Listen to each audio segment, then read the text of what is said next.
Bon, l'ambiance est déjà studieuse, donc je vous propose de démarrer cette audition. Alors nous commençons donc nos travaux de ce jour en entendant Madame Laureline Peyrefit. Vous prononcez comme chez moi, directrice des affaires criminelles et des grâces au ministère de la Justice. Vous êtes donc Madame la directrice accompagnée par Monsieur Étienne Perrin, chef du bureau du droit économique, financier et social, de l'environnement et de la santé publique, et par Madame Cécile Fauchère, chef de la mission GAFI Ukraine. Madame la directrice, le cadre pénal français en matière de lutte contre le blanchiment et le financement de la criminalité organisée nous a généralement été présenté comme robuste. Des instruments comme la présomption de blanchiment font, semble-t-il, figure de modèle pour d'autres pays. Mais parallèlement, le droit européen, au travers des différents parquets anti-blanchiment, vient compléter notre droit au travers de dispositions parfois complexes, comme la saisie sans condamnation ou l'enquête patrimoniale post-sententielle. Par ailleurs, la Commission a pu entendre que l'approche en termes d'infraction limite le champ d'action de la justice et qu'il faudrait désormais plus raisonner en termes de bande organisée. Surtout, ce sont les difficultés de la coopération internationale qui nous ont été soulignées par les différentes personnes que nous avons auditionnées. Donc très important pour nous de comprendre quelles sont les forces et les faiblesses du droit pénal et de la procédure pénale pour lutter contre le blanchiment et le financement de la criminalité organisée. Je vous indique, mesdames, messieurs, que cette audition sera diffusée en direct sur le site internet du Sénat. Elle fera également l'objet d'un compte-rendu publié.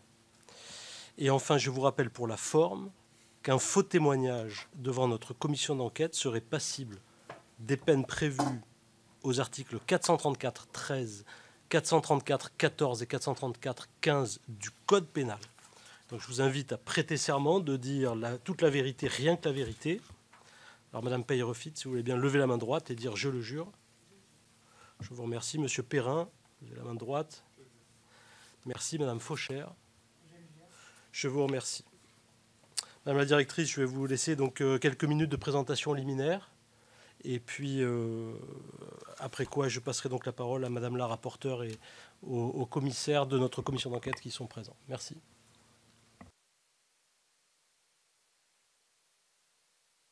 Rapporteur, mesdames et messieurs les sénatrices et sénateurs et membres de la commission d'enquête. Donc j'ai l'honneur effectivement d'intervenir devant vous aujourd'hui sur cette question de la lutte contre la délinquance financière en ma qualité de directrice d'affaires criminelles et des grâces. Cette lutte contre la délinquance financière est un axe d'orientation majeur de ma direction. Je me réjouis de constater l'intérêt qui se manifeste particulièrement aujourd'hui pour cette matière, face à la menace croissante à laquelle nous devons faire face. Permettez-moi tout d'abord très rapidement de vous rappeler brièvement le rôle de ma direction. La DACG, Direction des affaires criminelles et des grâces, exerce les attributions du ministère de la Justice en matière pénale. À ce titre, elle élabore la législation et la réglementation en matière répressive et examine, en liaison avec les départements ministériels concernés, tous les projets de normes comportant des dispositions pénales. Elle conduit également, en associant le secrétariat général, les négociations européennes et internationales en matière répressive. Elle prépare les instructions générales d'action publique. Elle coordonne et évalue leur mise en application. Elle contrôle l'exercice de l'action publique par les parquets généraux et les parquets. Alors, je vous propose, avant de répondre, si vous voulez bien, à vos questions, de vous présenter le fruit des travaux et des réflexions qui sont menées par ma direction dans le cadre de sa mission de conduite de la politique pénale déterminée par le gouvernement et compte tenu des travaux interministériels, européens, internationaux auxquels nous participons et des retours qui nous sont faits par les juridictions.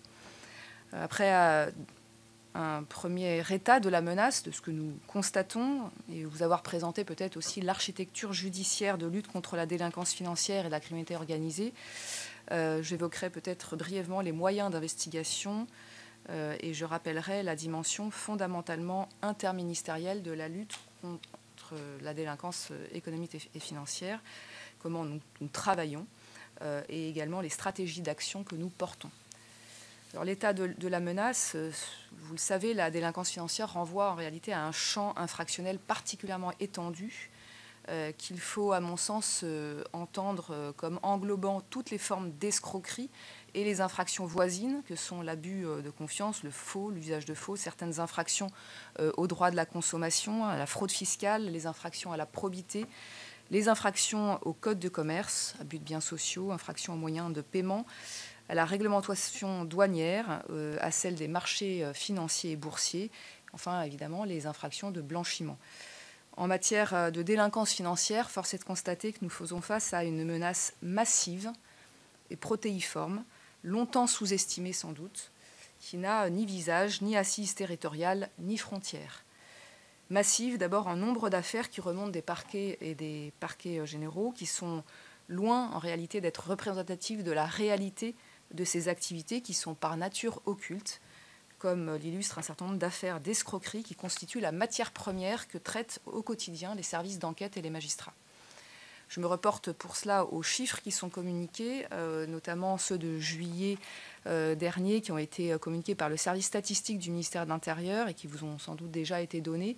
En 2023, les services de police et de gendarmerie nationale recensaient 411 700 victimes d'escroquerie, contre 250 900 en 2016, soit une hausse moyenne de 7,6% par an.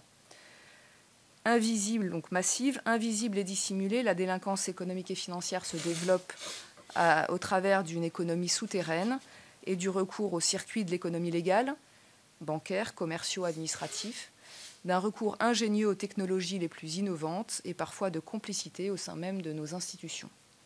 Bien souvent, le premier visage que rencontrent les enquêteurs dans le cadre d'investigations diligentées pour remonter les flux bancaires susceptibles de caractériser le blanchiment, par exemple, de travail illégal ou d'escroquerie, sera celui d'un homme de paille ou d'une société fictive, d'une blanchisseuse, créée pour permettre cette circulation de flux d'argent.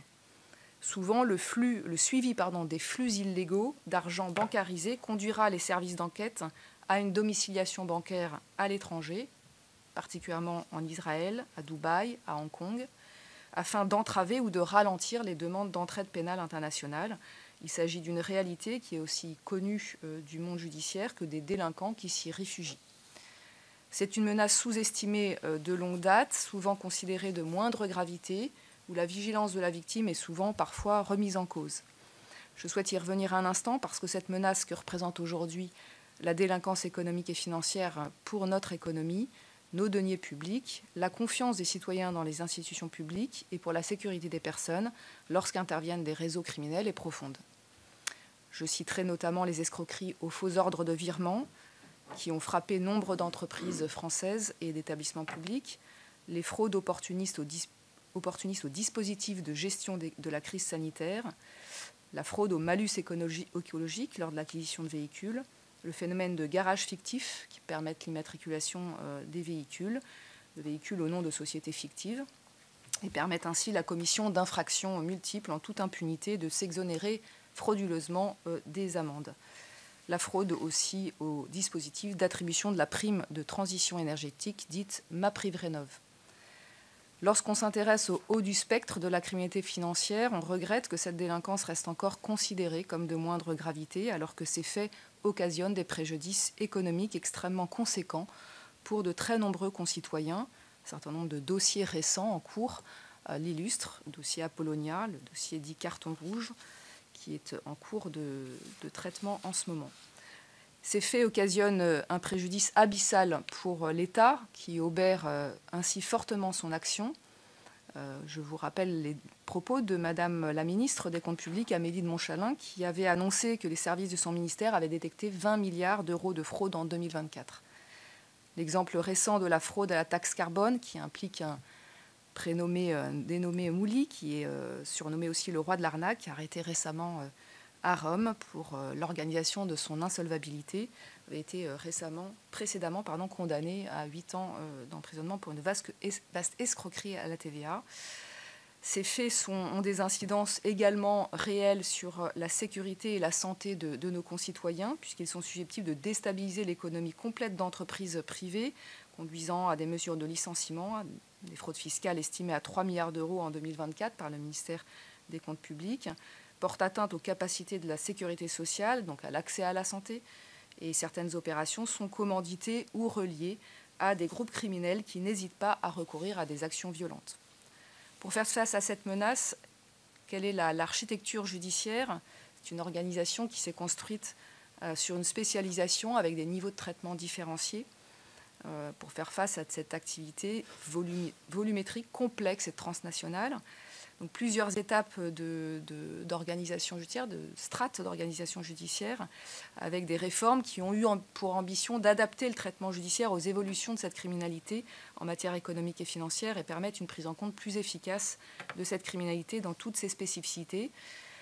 Ces strates de juridiction permettent d'enquêter, de poursuivre et de juger selon la gravité et la complexité des faits. 5 niveaux de juridiction existent à l'heure actuelle. On pourra éventuellement questionner ces multiples niveaux. D'abord, les tribunaux judiciaires non spécialisés de droit commun, dont certaines, en fonction de leur taille, disposent de sections dédiées à la délinquance économique et financière.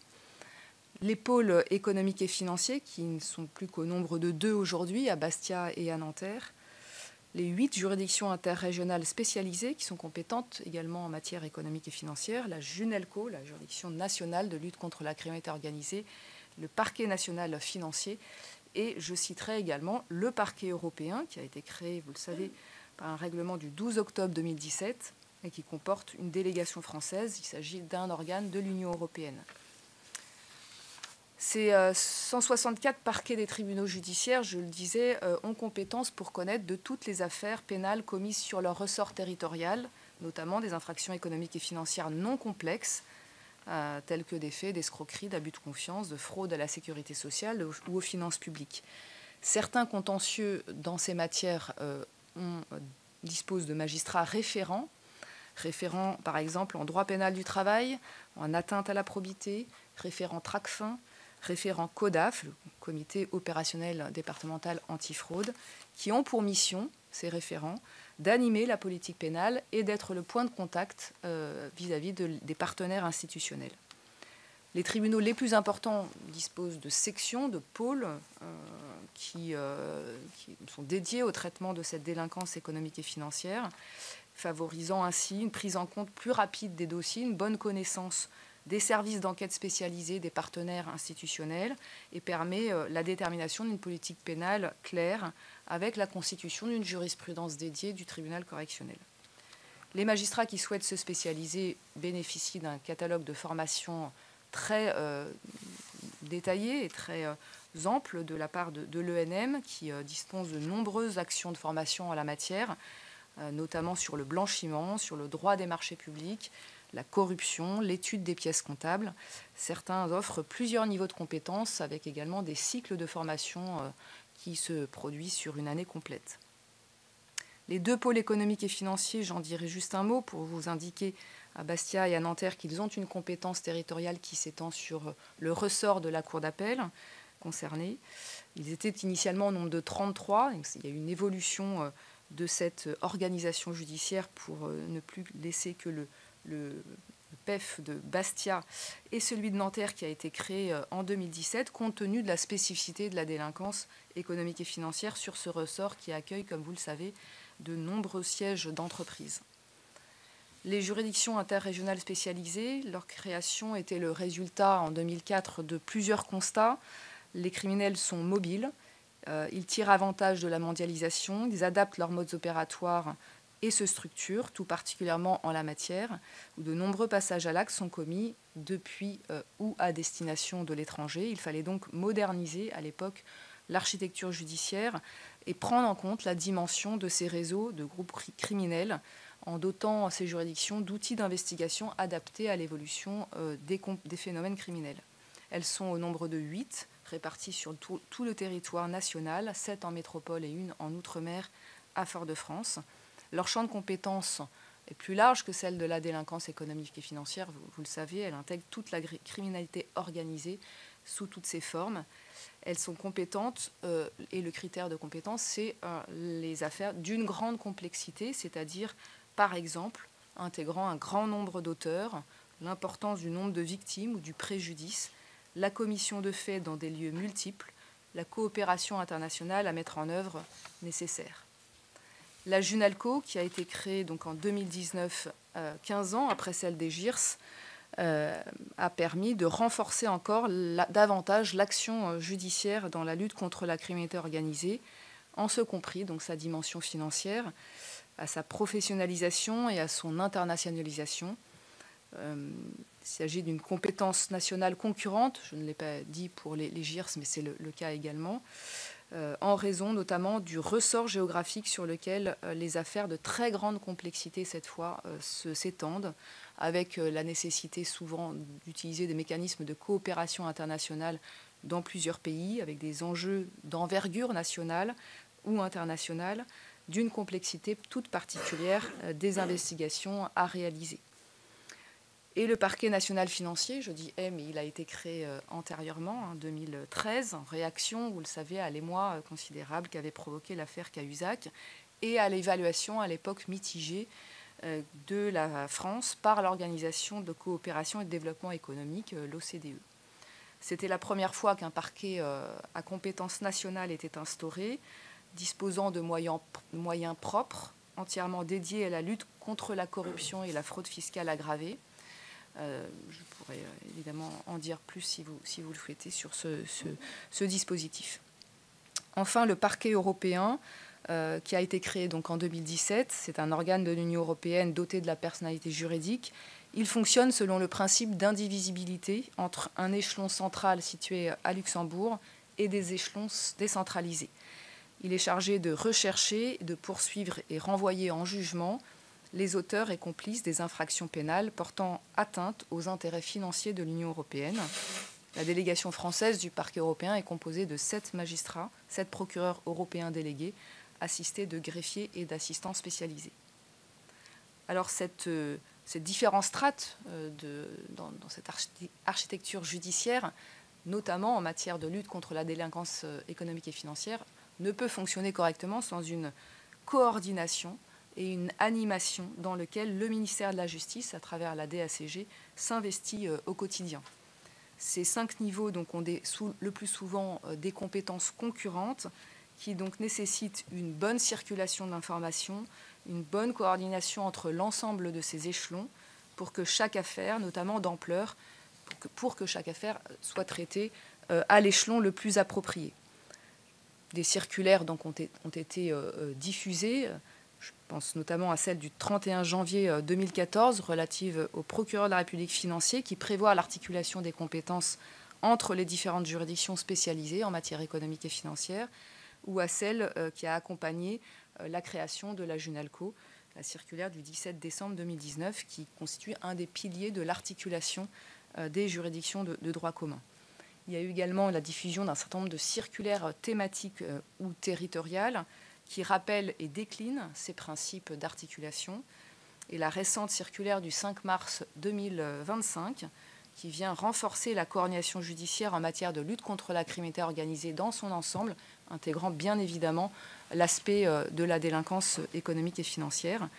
Je pense également à la circulaire de politique pénale territoriale pour la Corse, qui avait été diffusée le 13 mars 2023, qui tenait compte des spécificités locales et de certains phénomènes criminels et qui assurait la cohérence de l'action entre les juridictions corses, la GIRS de Marseille, la Junalco. L'articulation des juridictions donc, se fait en organisant cette circulation de l'information. Au niveau local, elle se fait également par la mise à plat et l'adoption de doctrines d'emploi pour les juridictions spécialisées, en favorisant l'effectivité du partage d'informations à travers le mécanisme de la double information, à la fois remontante et descendante, c'est-à-dire que les juridictions de droit commun doivent informer les GIRS de toute affaire significative pour lui permettre d'abord d'avoir un diaporama de la délinquance au niveau régional et d'envisager le cas échéant sa saisine en fonction des critères et des doctrines d'emploi qui auront été préalablement fixées, avec une redescente de l'information qui est indispensable pour le traitement local de la délinquance par la juridiction de droit commun. La mise en place de bureaux de liaison et de référents entre les juridictions de droit commun et les GIRS dont elles dépendent sont également essentielles à ce partage d'informations dans les dossiers individuels. Cette organisation se fait également au niveau national à travers les actions menées par la DACG, par des rencontres annuelles entre les procureurs généraux et les procureurs de la République GIRS. J'ai très récemment lancé le premier comité stratégique relatif à la délinquance, à la criminalité organisée, en réunissant les procureurs généraux GIRS et les procureurs de la République GIRS sur cette question de la coordination, en faisant également des déplacements réguliers en juridiction, en organisant enfin des séminaires et des réunions thématiques avec l'ensemble des référents en fonction des thématiques qui sont abordées. Avant d'entrer donc plus en détail sur le travail conduit par ma direction, je souhaite faire un petit point sur le sujet central des moyens d'investigation. Je vais vous parler de l'état de la menace à laquelle participe, à mon sens, un manque structurel de moyens humains des services d'enquête spécialisés qui se traduit par des délais d'enquête trop longs, voire par un délaissement de certains contentieux. Ce sujet n'est pas nouveau. Il a fait l'objet de nombreux rapports, notamment de la Cour des comptes en 2019 et en 2023, qui alertaient alors sur cette crise de la filière économique et financière. Mais je souhaite aussi dire que l'on peut se féliciter de bénéficier en France de services d'enquête spécialisés en matière financière de très grande qualité, et je fais référence aux différents offices compétents en la matière, l'Office central pour la répression de la grande délinquance financière, l'Office central contre la corruption et les infractions financières et fiscales, l'Office central de lutte contre le travail illégal, l'Office national antifraude, l'Office central de lutte contre les atteintes à l'environnement et à la santé publique, qui traite également de fraude financière en la matière. Ces offices ont permis la résolution d'affaires financières de grande ampleur et leur expertise est reconnue en France comme à l'étranger. L'investissement de ces services doit être salué et accompagné. Nous manquons en revanche davantage de moyens et de structuration des services de police judiciaire dans les territoires s'agissant des infractions de gravité intermédiaire. Certains enquêteurs et services sont bien entendu excellents, mais cela repose souvent sur des individualités. Cette question-là est particulièrement prégnante dans les territoires ultramarins. Sans se focaliser sur cette question du nombre d'enquêteurs, je souhaite aborder aussi la question de la spécialisation des magistrats en la matière. Je vous l'ai dit, il y a des magistrats qui se spécialisent ou dont ils sont référents en différentes matières, à la fois dans les juridictions de droit commun, mais évidemment dans les juridictions plus spécialisées. Il est nécessaire également d'indiquer que l'enquête judiciaire n'est pas la seule solution pour traiter efficacement à la fois un contentieux de masse, notamment les escroqueries, mais également extrêmement technique pour certaines fraudes, blanchiment, les atteintes à la probité, qui nécessitent parfois une coordination importante avec différentes administrations de l'État. Dans ce contexte, la DACG a constamment travaillé à la mise en place d'alternatives pour aider à désengorger les services d'enquête et les services judiciaires à travers l'accroissement notamment des pouvoirs de police judiciaire des agents et fonctionnaires des administrations spécialisées. Ils peuvent désormais, pour nombre d'entre eux, être sollicités pour procéder seuls aux enquêtes judiciaires ou y être associés par la voie de la cosaisine avec les officiers de police judiciaire. Je pense par exemple aux agents de contrôle compétents en matière de travail illégal, aux inspecteurs de l'environnement affectés à l'Office français de la biodiversité, par exemple, ou fonctionnaires habilités du ministère de l'économie et de l'autorité de la concurrence. Donc par-delà ces sujets d'effectifs et de formation, nous veillons à écouter les besoins d'outils juridiques nécessaires pour le traitement de ces affaires et y répondre. Nous réfléchissons ainsi à différents modes opératoires et évolutions.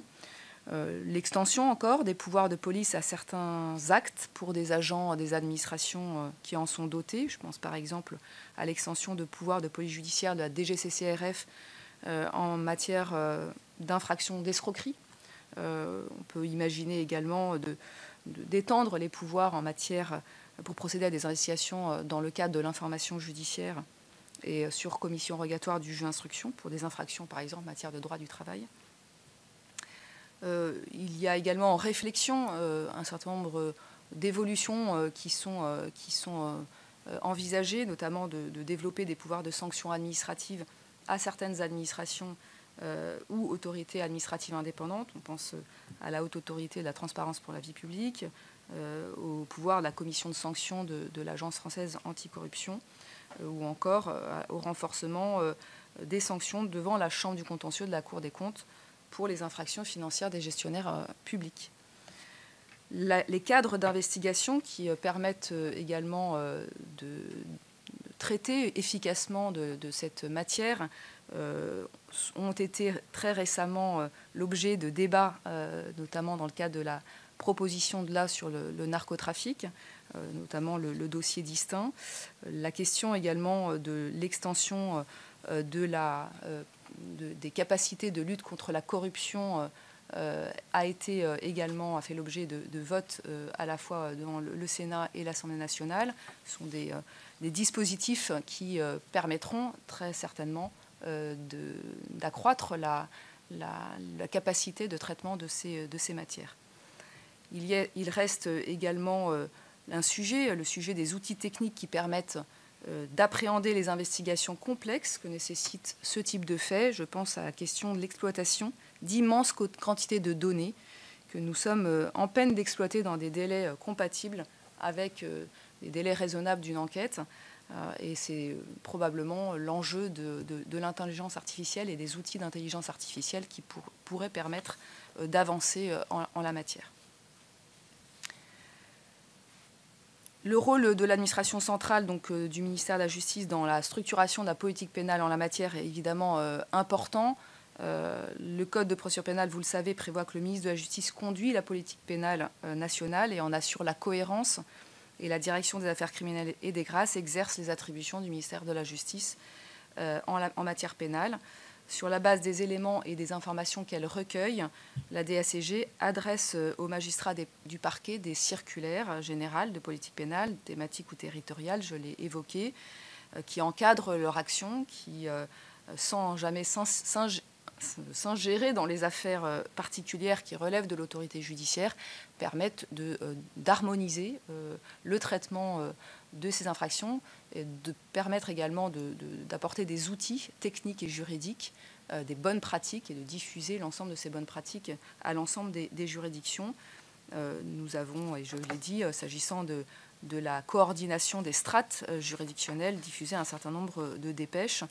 Nous diffusons également un certain nombre de focus techniques pour améliorer la connaissance juridique et technique à l'ensemble des magistrats, qui soient d'ailleurs du parquet ou du siège, puisque tout cela est à disposition de l'ensemble des juridictions, sur les phénomènes de délinquance identifiés afin de mieux les appréhender.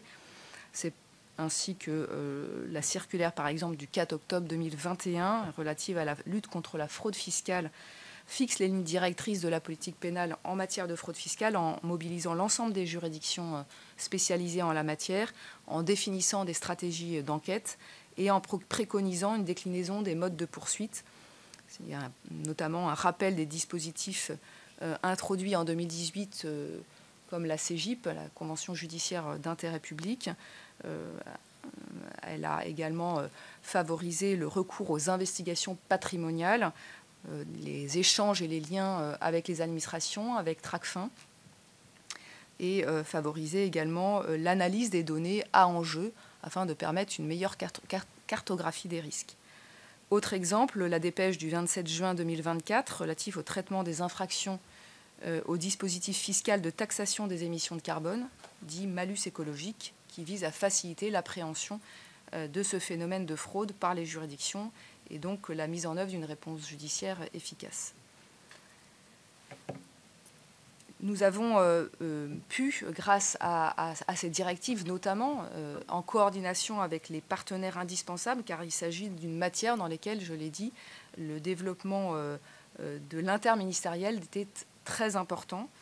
Les administrations spécialisées, Tracfin, l'Agence française anticorruption, la HATVP, la mission interministérielle de coordination antifraude, les juridictions financières, les professions réglementées, l'ensemble de ces partenaires participent à la lutte contre la délinquance économique et financière. Il y a un rôle là essentiel d'animation interministérielle auquel ma direction prend part au quotidien par son activité. Elle est des moteurs de ce cadre institutionnel judiciaire qui permettent la réunion des compétences au service de la lutte contre la délinquance spécialisée. Nous avons également créé, dès 1998, des assistants spécialisés qui permettent à l'autorité judiciaire de bénéficier au sein des juridictions de compétences techniques nécessaires à l'appréhension des contentieux techniques. Il y a parmi eux des fonctionnaires en détachement venant des douanes, des finances publiques, des policiers, des gendarmes, et qui apportent des compétences dans leur domaine d'activité initiale en matière fiscale, en matière bancaire, en matière boursière ou encore en matière informatique. Ils ont pour mission d'assister les magistrats du siège et du parquet à tout moment, mais également de favoriser les liens partenariaux des juridictions avec l'ensemble des administrations avec lesquelles elles sont en lien permanent. Nous avons, grâce à un certain nombre de dispositifs, et je pense notamment au cadre institutionnel des CODAF, des comités opérationnels de lutte contre la fraude aux finances publiques, un dispositif robuste de partenariat et d'échange permettant de lutter de manière efficace et coordonnée avec les services des douanes, avec l'administration fiscale, avec les organismes de protection sociale et de cibler en réalité des structures ou des personnes pour permettre une meilleure appréhension du phénomène dans sa globalité, pas seulement purement pénale. C'est l'instance de référence d'ailleurs aujourd'hui, le CODAF, dans la détection et le traitement de la fraude au niveau local. Ils traduisent la volonté de l'État dans son ensemble de dynamiser à l'échelon interministériel la lutte contre la fraude aux finances publiques.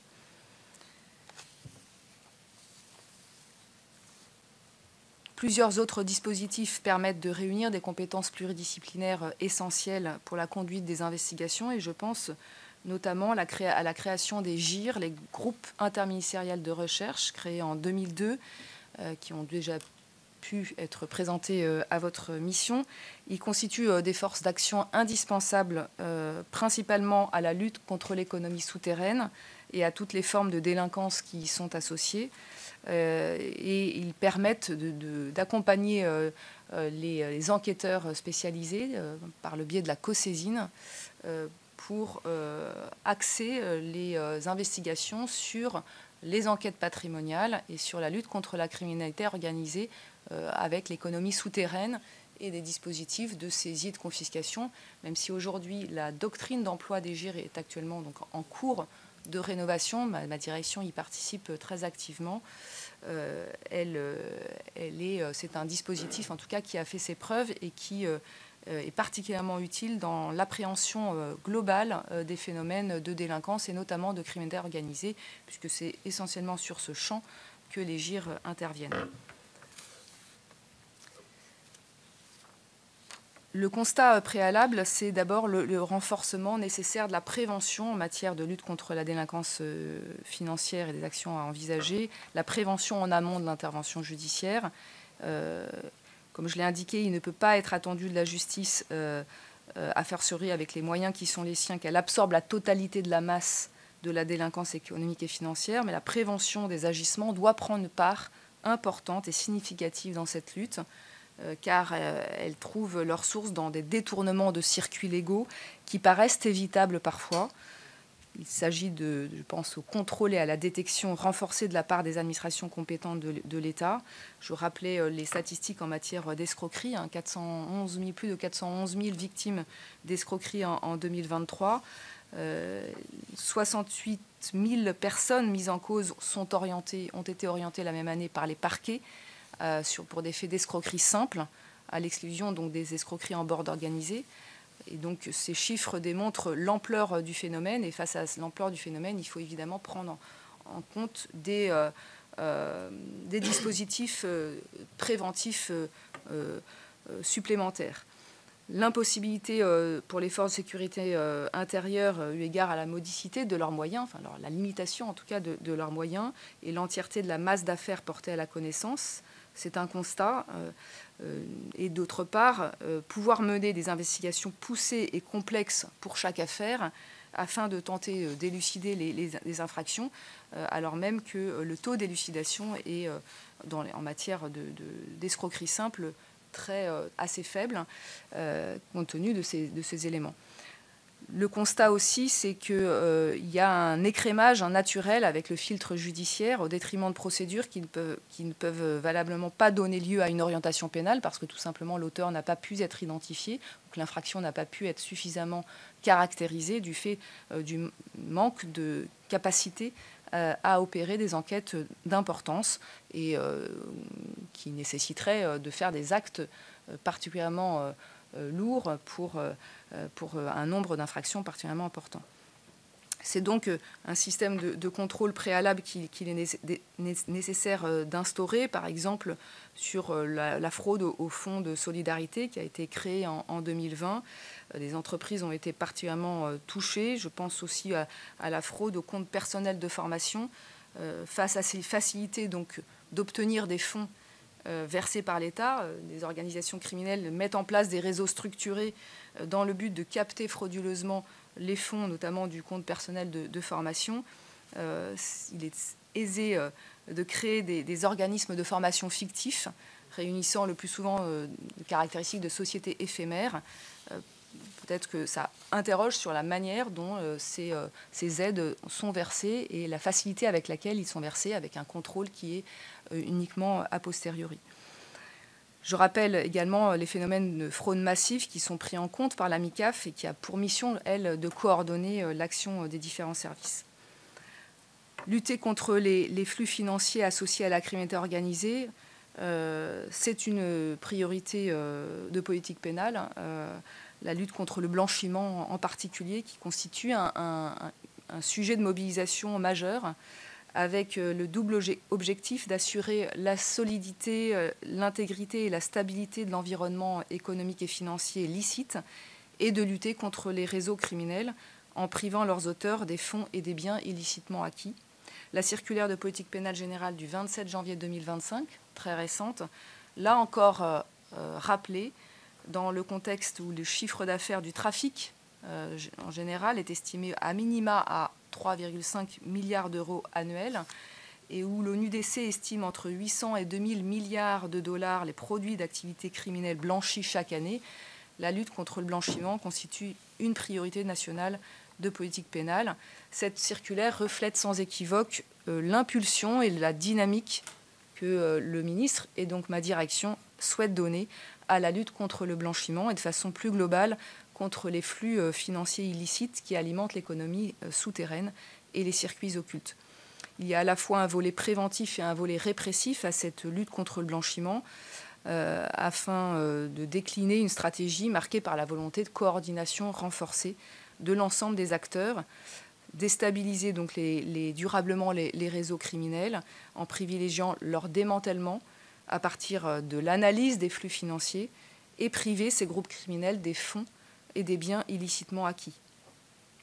La DACG participe à ce titre au COLB, le Conseil d'orientation de la lutte contre le blanchiment de capitaux et de financement du terrorisme.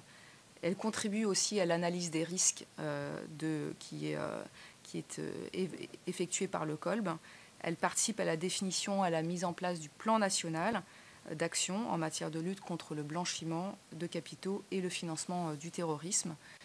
Et elle a, sur le plan répressif, et notamment à travers cette circulaire, mais il y avait déjà eu d'autres circulaires sur ce sujet, impulsé la dynamique autour des infractions à mobiliser spécifiquement, que sont notamment la présomption de blanchiment, d'une part, mais également la non-justification de ressources, et en favorisant d'autre part le dispositif national de saisie et de confiscation des avoirs criminels. Ce renforcement de ce dispositif est essentiel pour taper au portefeuille des organisations criminelles. Madame la directrice, oui. Je vais vous demander si vous voulez bien d'accélérer vers la conclusion pour qu'on puisse garder quand même le temps d'échange et de questions. Bien sûr.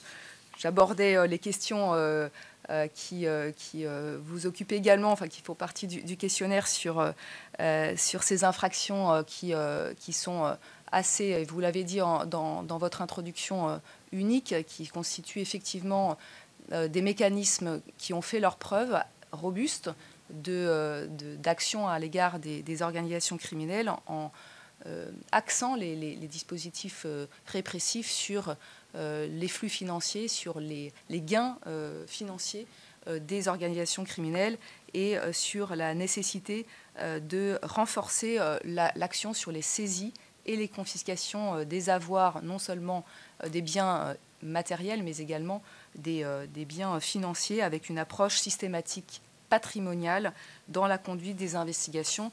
Et à ce titre, l'AGRASC, l'agence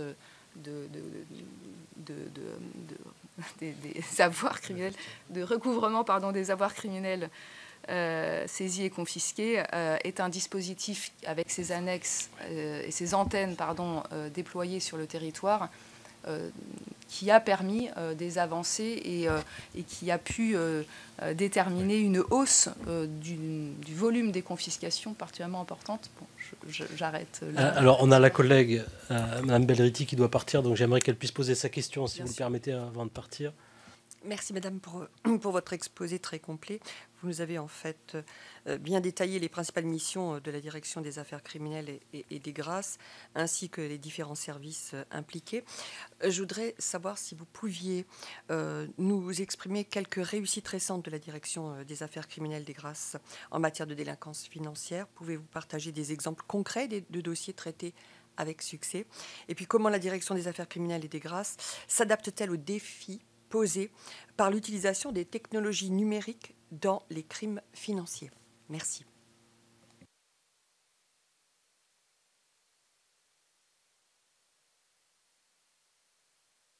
Merci.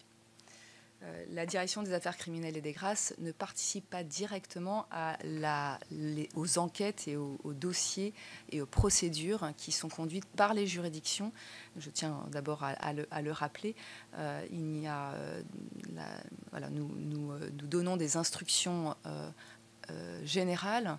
Nous facilitons le travail des juridictions en diffusant un certain nombre d'outils techniques, juridiques, en favorisant l'harmonisation des pratiques, en encourageant à la coordination des juridictions entre elles, en définissant avec les juridictions des stratégies générales, mais les actes d'investigation, les procédures qui sont traitées le sont exclusivement de manière totalement indépendante par les juridictions elles-mêmes, de sorte que nous ne pouvons pas nous attribuer quelconque mérite dans l'élucidation et le traitement des affaires de criminalité organisée. Simplement, nous concourons et nous facilitons par l'ensemble des mécanismes que je viens de développer, les juridictions pour justement se doter des moyens nécessaires pour favoriser également le partenariat. Ça, c'est essentiel. Donc, l'ensemble des dispositifs constitue un socle au profit et au soutien de l'action concrète juridictionnelle du ministère de la Justice et des juridictions. C'était la première question. Sur la seconde question, sur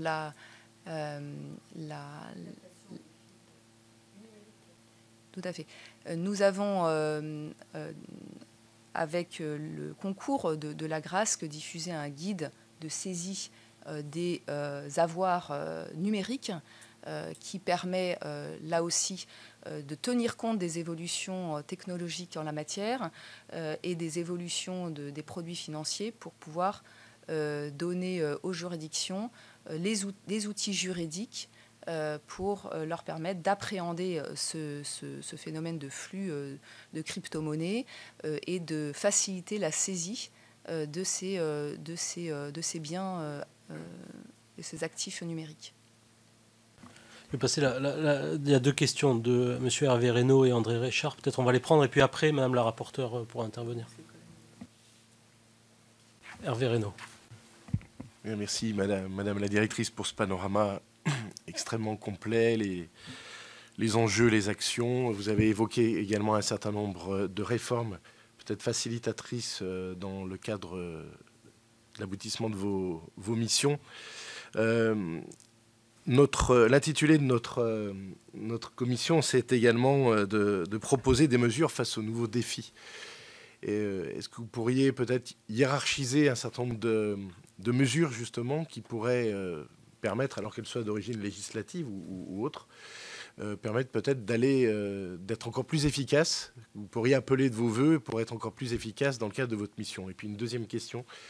Je suis arrivé sur les entrefaites après les présentations, mais je vois qu'il y a votre chef de mission pour l'Ukraine. Est-ce qu'il y a une actualité particulière depuis notamment février 2022 concernant cette zone géographique qu'est l'Ukraine? André. Merci, Monsieur le Président. Madame la Directrice,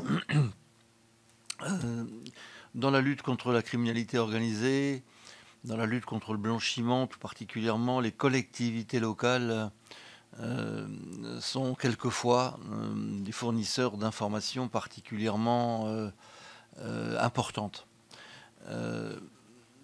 Un certain nombre d'entre elles, et c'est presque un euphémisme ce que je vais dire, s'étonnent du peu d'efficacité des informations qu'elles peuvent fournir.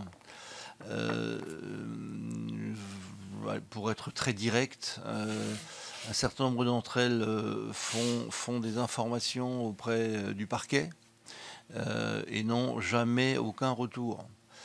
Est-ce que vous croyez que c'est de nature à faciliter la coopération entre la justice et ces collectivités locales? Elles peuvent comprendre ne pas avoir de retour lorsque, par exemple, elles font des déclarations de dépôt de déchets sauvages. Ok, pourquoi pas. Mais quand elles font des déclarations du type ici, pour être clair, il y a une lessiveuse. Nous le savons, tout le monde le sait, tout le monde s'en fout. Enfin, clairement, je m'adresse au procureur et il ne se passe rien. Alors on nous dit oui, mais c'est pour ne pas gêner les enquêteurs, et puis on va mettre là une taupe qui va faire montrer, qui sera infiltrée, etc., etc. Certes, je n'en dis qu'on vient pas, mais l'absence totale d'information est-elle franchement acceptable? Je rajoute un autre élément, c'est que ces collectivités locales ont un certain mérite de faire remonter des informations de ce type. Parce que dans certains quartiers, c'est chaud, hein, pour être clair.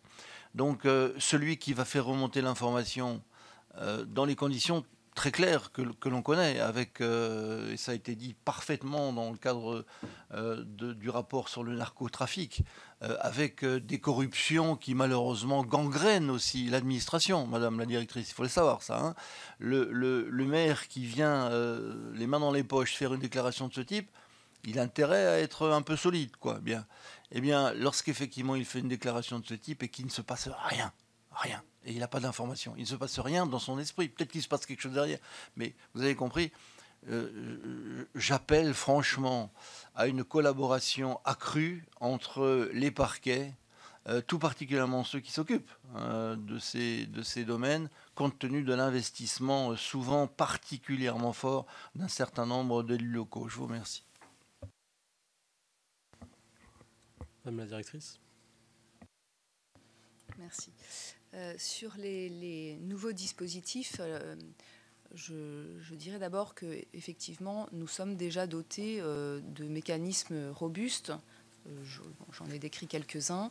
Il y a également à venir la transposition de la directive européenne sur les gels et confiscations des avoirs qui renforce un certain nombre de dispositifs sur notamment de la confiscation sans condamnation, mais nous disposons déjà dans notre législation en la matière un panel de dispositions extrêmement large que peu de pays ont, qui d'ailleurs n'est pas de nature à faciliter la coopération pénale internationale, puisque nous ne sommes pas au même niveau de dispositifs répressifs en la matière, et que ça peut constituer une difficulté, notamment je pense à la présomption de blanchiment.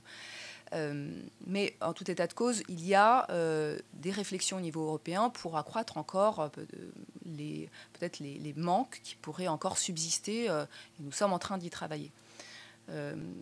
Nous avons et nous souhaitons développer, ça va également dans le sens un peu plus large que vous évoquez, Monsieur le Sénateur, des échanges d'informations. Et ces échanges d'informations, notamment avec la cellule de renseignement de Tracfin, alors qui sont déjà opérants, mais qui doivent encore s'améliorer. Et c'est le sens d'un certain nombre de directives que nous avons prises. Je pense notamment à la dernière dépêche sur le circuit court de Tracfin qui permet de saisir très rapidement après le gel par Tracfin des sommes qui sont sur le compte de sociétés considérées comme potentiellement sociétés éphémères, qui permettent un dispositif très rapide sans investigation d'enquête judiciaire nécessaire et de saisir immédiatement les fonds avant qu'ils ne disparaissent. Ces échanges d'informations-là sont essentiels pour favoriser encore davantage l'appréhension de ces sommes d'argent, notamment dans ce cadre-là.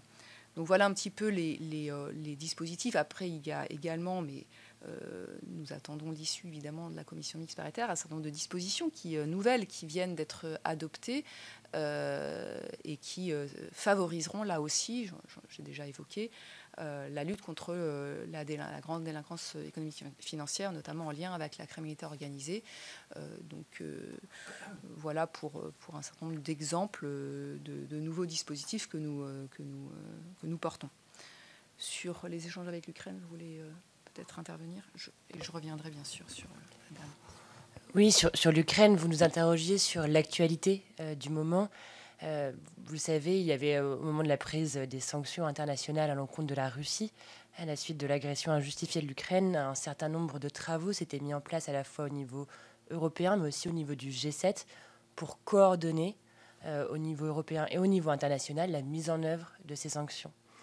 Le dynamisme européen, il est toujours là. On a toujours une task force très active qui s'appelle la task force Freeze and Seize et dont les travaux sont notamment autour actuellement de la transposition dans tous les États européens de la directive sur les mesures restrictives. Et au niveau G7, en revanche, le groupe de travail qui avait été mis en place sur l'impulsion très américaine, RIPO, qui avait permis le gel de plusieurs milliards d'actifs russes, ce groupe de travail ne connaît plus d'actualité et on voit même en fait en réalité un désengagement certain des Américains à ce niveau-là, puisque une autre task force, la task force Klepto Capture, a également été simplement supprimée par les Américains, alors même qu'elle avait pour objet de cibler les avoirs russes qui pouvaient se trouver un peu partout aux États-Unis et dans les pays membres du G7. Donc c'est ce désengagement américain qui est vraiment l'actualité du moment en matière d'Ukraine et de sanctions internationales. Donc, s'agissant de votre interrogation, je partage évidemment l'idée que les relations et les liens et les échanges d'informations de manière globale entre les parquets et les élus sont essentiels. Ils ont fait l'objet de nombreuses, de façon globale, je ne parle pas spécifiquement de la question des blanchisseuses ou des informations qui sont portées à la connaissance des parquets dans ce cadre-là, mais ils ont été rappelés, ils ont fait l'objet de nombreuses circulaires et actions globales. Pour autant, les questions liées à la criminalité organisée de manière générale, mais aussi à des enquêtes judiciaires en cours, limitent nécessairement la possibilité de donner un certain nombre d'informations. Ce sont des investigations, malheureusement, qui souvent sont longues, qui ne montrent pas nécessairement leurs fruits rapidement, ce qui constitue évidemment pour les acteurs locaux et de terrain des difficultés majeures, mais qui sont pour autant prises en compte, et souvent d'ailleurs dans un cadre totalement partenarial, je le disais, puisque ça fait l'objet d'échanges d'informations au sein du CODAF ou en lien avec les GIR. Donc ce sont des informations qui nécessairement sont traitées et qui font l'objet d'investigations. Je ne peux que, évidemment, inviter au rapprochement pour le dialogue entre de manière générale, entre le parquet et les élus. Mais je pense aussi qu'il y a un certain nombre de sujets et d'investigations en cours qui nécessitent une grande confidentialité. Donc c'est tout la problématique que vous soulevez ensuite des acteurs qui se retrouvent isolés. Je pense qu'il ne faut pas hésiter à l'évoquer, à en parler dans les instances dédiées qui sont multiples. Il y a des CLSPD, il y a des CISPD, dans lesquels les lieux d'échange, en tout cas, existent. Et il y a un certain nombre de dispositifs qui ont été mis en place dans la majeure partie des parquets, notamment, je pense, aux boîtes mail dédiées, aux liens, aux charges de mission des élus au sein des parquets. Ce sont des dispositifs qui existent et qu'il faut mobiliser au maximum. Mais le niveau d'information qui sera donné sera potentiellement limité par les investigations en cours. Madame la rapporteure. Oui, merci beaucoup, Madame la directrice. Je voudrais juste, j'ai une liste de questions, mais je voulais revenir sur ce qu'a dit notre collègue André Reichardt. Vous comprenez bien la frustration des élus et dans la quantité impressionnante de circulaires que vous émettez, parce que c'est votre mission à la direction des affaires criminelles et des grâces. Est-ce que vous ne croyez pas qu'il serait temps, dans le contexte sécuritaire dégradé, y compris en termes d'agression des élus, dont nous avons été ici très concernés, est-ce que vous ne croyez pas qu'il serait temps, dans les limites que vous avez fixées de la confidentialité, on a vu ça par exemple avec les maires qui réclamaient par exemple l'information sur les fichiers S qui seraient dans leur commune, etc. Bon, on connaît les limites de l'exercice. Notre collègue Pillet avait d'ailleurs fait un rapport sur le sujet tout à fait éloquent il y a déjà quelques années. Est-ce que vous ne croyez pas qu'il serait quand même temps d'avoir quelque chose d'un peu clair au sein des associations des maires au plan départemental par exemple, et un rendez-vous qui pourrait être un rendez-vous d'explication de cette politique pénale auprès des élus qui se sentent, et je soutiens tout à fait ce qui vient d'être dit, et je crois qu'on serait nombreux dans cette maison à le penser aussi, qui se sentent à la fois en première ligne quand il y a un problème et tout à fait disparu quand il y a une solution ou un jugement, etc. Donc je crois que là, il y a quand même, dans cette maison qui est celle des collectivités territoriales, je crois qu'il y a une marge de progrès en ce qui concerne les rapports avec les collectivités. Donc je ne sais pas comment, mais je pense que ce sujet doit être regardé autrement qu'en termes techniques et réglementaires. Il y a aussi un problème humain et un problème relationnel, parce que ce qui va se passer, Madame la directrice, c'est que les élus sont fatigués, les maires sont fatigués, et nous allons avoir prochainement des élections municipales. Si on ne recrée pas le lien de confiance, notamment avec les institutions judiciaires, moi je crains que nous n'ayons vers de grandes déconvenues en la matière. Et les retours tels que notre collègue vous en a fait part sont nombreux et dans toute la France. Donc je crois que là, il y a un sujet important de meilleure communication et de valorisation de ce que ces élus peuvent apporter à la chaîne pénale. Voilà. Ceci étant dit, j'ai une ou deux questions à vous poser. Didier Migaud avait en novembre 2024 annoncé un programme où il n'est pas resté suffisamment de temps pour le mettre en place. Qu'en est-il du bouclier judiciaire dont il avait parlé, et notamment de la coopération européenne? Ça, c'est la première question. La deuxième chose, c'est votre appréciation de la judiciarisation du renseignement financier. On a beaucoup parlé de Tracfin. Vous avez parlé aussi des conventions d'intérêt, des conventions judiciaires. Quelle est votre appréciation sur ce sujet? Et j'avais une autre question, mais ce sera pour plus tard.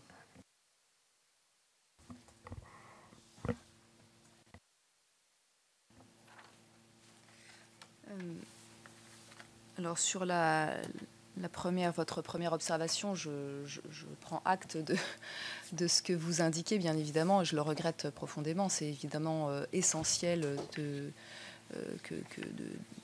les élus et l'autorité judiciaire aient des relations régulières et constantes. Donc je crois que ma direction avait et a depuis longtemps favorisé cela. Et il me semble qu'un certain nombre de progrès ont pu être faits. Ils sont sans doute très insuffisants, mais ils doivent évidemment continuer à être encouragés. Donc je partage évidemment ce souci avec vous. Et nous le savons, vous êtes en première ligne, vous l'avez dit. Il est indispensable que l'action des maires, de manière générale, soit soutenue. Alors, s'agissant de votre seconde question, je ne vois plus, pardonnez-moi, ce que ce vocable bouclier judiciaire recouvrait. C'était le regroupement et la coopération des procureurs européens, notamment dans les zones portuaires. Oui, alors il existe une alliance européenne pour les ports, dans lesquels les procureurs de l'ensemble des pays européens font partie. Il est nécessaire, sans doute, d'encourager ces mécanismes. Je pense que nous avons, et récemment, le ministre qui se déplace régulièrement souhaite favoriser également la coopération européenne en matière judiciaire. Il y a également Eurojust qui fait un travail en la matière, qui a des résultats, qui permet des équipes communes d'enquête concrètes pour lutter contre notamment la criminalité organisée, le trafic de stupéfiants par voie portuaire.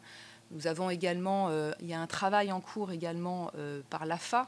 Il y a eu un travail en cours par l'AFA qui avait été missionné pour auditer un certain nombre de ports sur le sujet notamment de la lutte contre la corruption, puisqu'on sait que ça fait partie des sujets, et notamment au niveau européen. Et elle s'est déplacée dans différents pays européens pour apprécier ce qui avait été mis en place dans ces pays-là.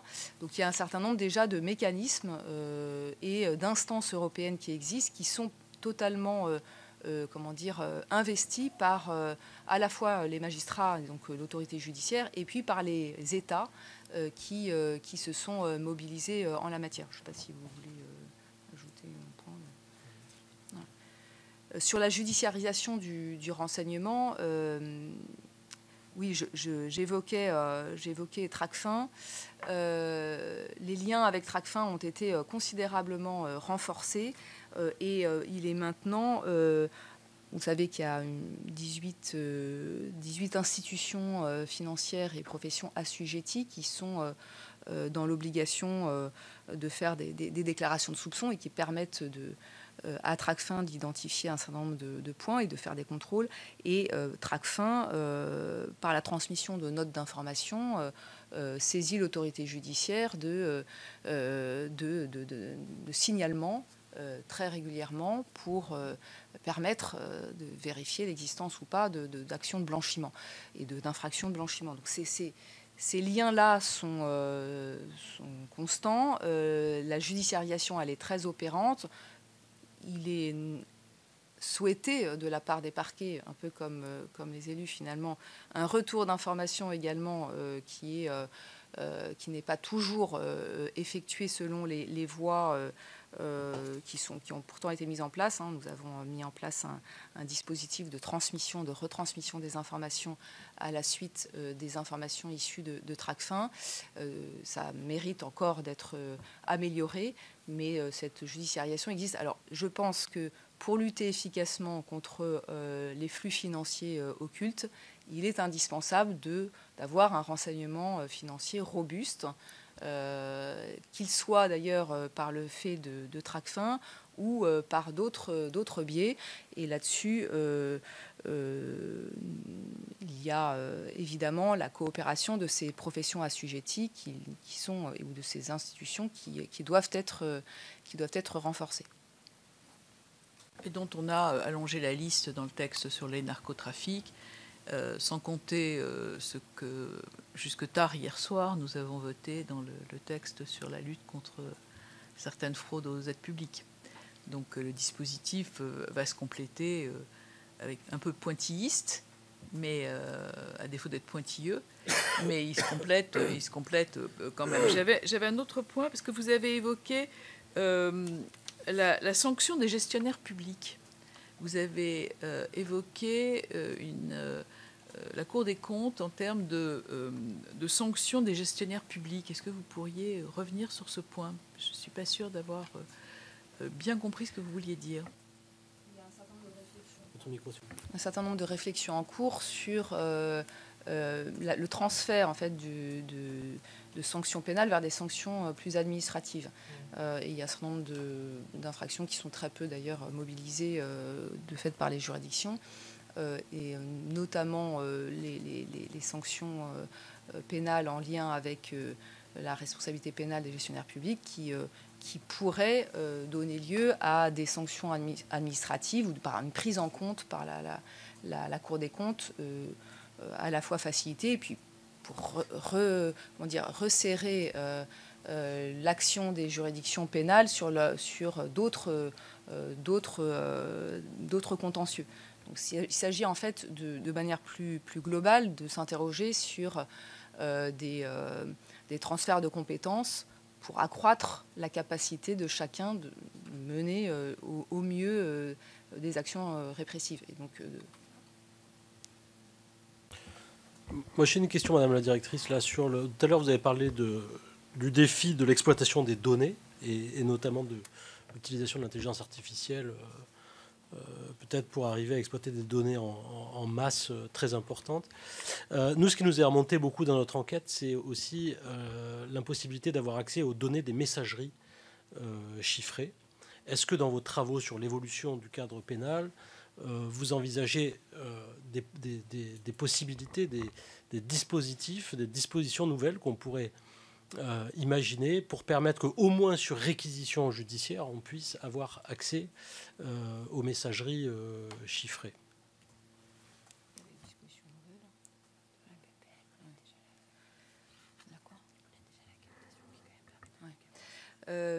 Alors, les capacités opérationnelles, juridiques et techniques sont, à mon sens, déjà présentes. Dans la PPL, il était question également d'intégrer une disposition sur les captations. Après, c'est la question de capacité technique d'intégrer des messageries cryptées et donc de les casser, qui peut parfois poser problème. Il est vrai que nous avons vu avec des dossiers récents combien cette capacité-là était fondamentale pour pouvoir accéder au cœur des réseaux et à des éléments de preuve essentiels. Donc c'est évidemment un axe de travail important avec cette possibilité de captation à distance qui évidemment est souhaitée par l'ensemble des services de police et gendarmerie et dans le sens d'une meilleure efficacité des enquêtes. Ils ne nous demandent pas forcément des backdoors, hein, c'est-à-dire ils nous ont bien expliqué qu'il pourrait y avoir une réquisition judiciaire simplement qui permette aussi de s'adresser à l'opérateur pour obtenir les données. Il y a également en cours la transposition qui va devoir être faite du paquet e-evidence et qui permettra d'interroger directement les opérateurs au sein de l'Union européenne avec un dispositif qui est complexe à mettre en œuvre, à la fois techniquement et juridiquement. Et nous sommes en train d'y travailler au sein du ministère de la Justice en lien avec nos homologues. Très bien, je vous remercie beaucoup. Peut-être une dernière question? Non, pas de question. Alors écoutez, merci. On va donc lever cette séance d'audition en vous remerciant pour votre présence. Merci à vous. Merci.